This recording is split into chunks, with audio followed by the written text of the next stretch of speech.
எதுவும் தற்செயலாக நடக்கலை. ஒரு வீட்டில் கழுதை காணாமல் போயிட்டு, ஒரு வீட்டில் கழுதை காணாமல் போயிட்டு, பக்கத்து வீட்டுக்காரங்க சொல்லலாம், அந்த வீட்டில் சொல்லுங்கள் கழுதை காணாமல் போயிட்டு அப்படின்னு. ஆனால் நமக்கு தான் தெரியும் கழுதை சும்மா காணாமல் போகலை.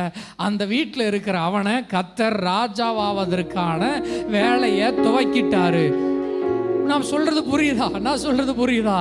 கழுதை காணாமல் போகலை. ஆமாம், கழுதை காணாமல் போனதின் அர்த்தம் சவுலை கர்த்தர் ராஜாவாக்க போகிறாருன்னு அர்த்தம். ராஜாவாக்க போகிறதுக்கான முதல் வேலை என்ன? கழுதை காணாமல் போயிட்டு. கழுதை காணாமல் போன உடனே அவங்க அப்பா சவுலை கழுதையை தேட அனுப்புனதும் ஆமாம் கர்த்தருடைய செயல்தான்.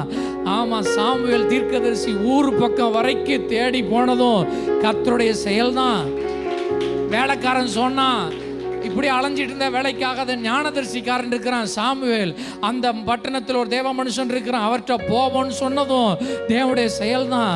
இந்த ஊரில் ஒரு ஞானதரிசிக்காரன் இருக்கிறாரான்னு சாமுவேல்கிட்டே போய் கேட்டதும் தேவனுடைய செயல்தான். சொல்லுங்க, சாமுவேல் தைல குப்பியை எடுத்து ராஜாவாக்குனதும் தேவனுடைய செயல்தான்.